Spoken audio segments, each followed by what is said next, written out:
So when it comes to actually soldering, what you're going to want, of course, is a soldering iron. You're going to need solder. We covered that already. You'll also want a soldering sponge of some sort.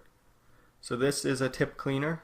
So this one is made out of brass, and this is just a regular wetted sponge. If you use the wetted sponge, make sure it's just very, very lightly damp. The problem with the wetted sponge is it causes a temperature shock to the tip of your soldering iron. So generally I won't use this unless there's something that's very gooped on and is having a really hard time getting cleaned off by the brass sponge. Other things that come in very handy to have if you're soldering, of course, tweezers.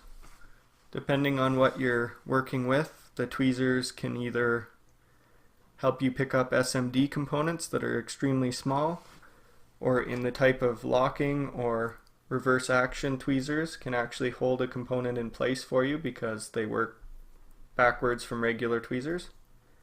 I do find these come in extremely handy and would definitely recommend getting one or getting a set. If you're using SMD components, then make sure you get the anti-static ESD safe tweezers.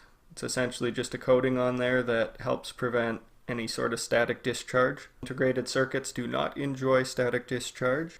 You'll also need trimmers of some sort. The other popular variety is these little ones. So this one, a flush cut pair, and this is a non-flush cut pair. The difference is just when they're closed, this will be pretty much right against the surface of the PCB. Whereas when this one closes, it's still got a bit of a bump and it's rounded, so it won't get quite as close. It's handy to have both types because sometimes one will be easier to use than the other. So now I have one of these little flowing light LED kits, which are handy for kind of demonstrating here different soldering. My advice, instead of just using solder directly from the spool, is to snip off a little chunk of it and then kind of roll it up like this.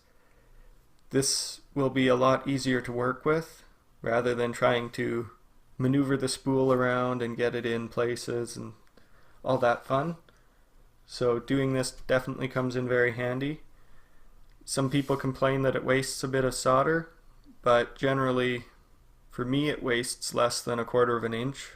I waste more solder cleaning my soldering tip than that would. Now the other thing that comes in very handy a lot of the time is having some poster tack around.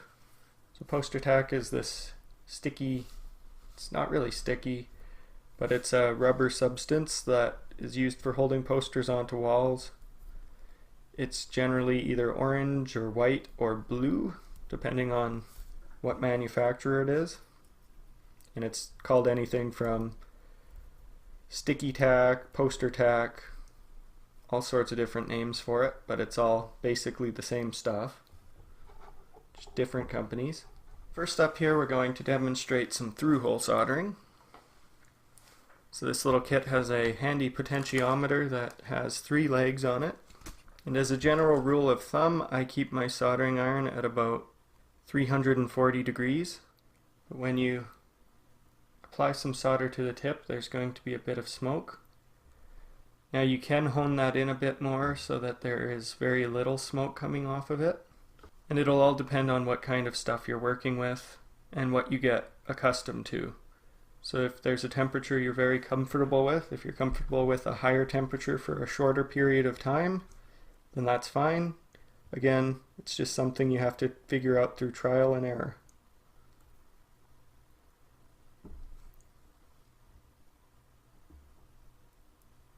So what you want to do is you want to pre-tin your tip. That just makes sure that there's good thermal transfer between the tip and the components. Then you want to apply the solder kind of at an angle to the tip. You don't want to apply the solder to the opposite side from the tip, and you don't want to apply the solder directly to the tip if you can avoid it. You kind of want to apply it to the pad and to the component. It's kind of a delicate balancing act.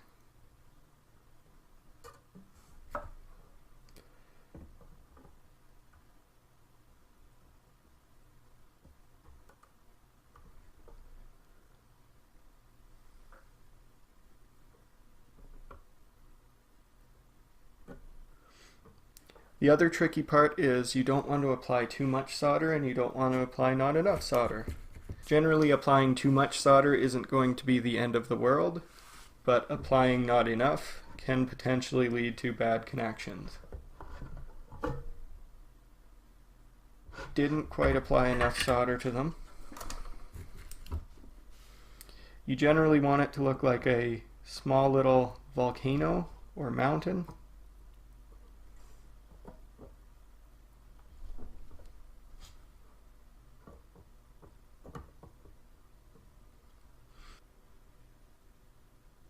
The little hills there, they're not too large and they're not non-existent. And the pads are covered nicely. Through hole is fairly easy and straightforward. It gets more difficult with surface mount, especially when you get into the actual surface mount chips. But for today, what we're going to do is we're just going to do one of these little resistors. So this is the little surface mount resistor. It's absolutely tiny. And these aren't even the smallest surface mount resistors or surface mount components. There are some that are much smaller than that. So when you're doing these, you will want to actually apply flux. You don't have to apply flux, but it will make your life a lot easier. What I'll do is I'll take the flux pen and just make sure the pad has a little bit of flux on it.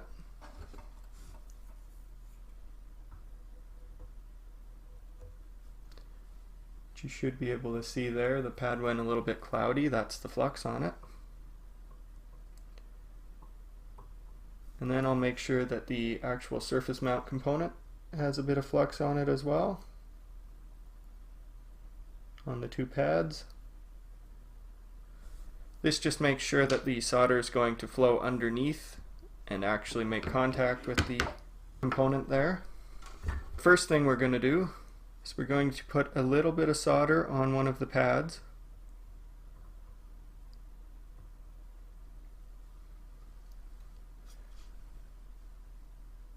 And that little bit of solder is going to be what holds down the surface mount component. So then what you're going to do is you're going to place the surface mount component down, warm up the pad, and it is attached. That's the easy side. For the opposite side, you can't have solder on both pads at the same time, otherwise the component won't sit down flush against the board. So what you have to do is put a little bit of solder on the iron tip and very carefully apply it to the end of the component. Now if you apply too much heat, you're going to notice that both pads will become liquidy, which means that the component's going to slide around. That's never a good thing, but it does happen. The main thing with surface mount components is just patience. You have to be okay with working with little fiddly things and doing it slowly and making sure you have it okay. This is a fairly poor joint, whereas on this one that I previously did, the joints are a little bit better. The actual components sat in their spots a little better. It's pretty much the basics of soldering here for soldering through hole and soldering surface mount. When you're soldering chips, these 555 chips that have 8 pins or even more pins, what you'll want to do is you'll want to solder one corner. You'll put the solder on the pad there, then you'll place the chip down, warm up the pad, and it sinks the chip down. Then you'll position the chip so that it's lined up correctly, and then you'll actually come over and solder the opposite corner, and that holds the chip in place. Then you can continue to do opposite corners, so then you do top right, bottom left, bottom right, top right, bottom left. And that's just so you don't overheat one side of the chip too much. So hopefully this episode was helpful or interesting. If you liked this video, please give it a like. If you disliked it, then go ahead and give it a dislike. If you have any comments, feel free to leave them in the section below. If you want to share this video, feel free. If you have any ideas for other videos, leave those in the section below as well. Or you can always email them to me or tweet them to me. Thank you for watching. I hope you have a wonderful day.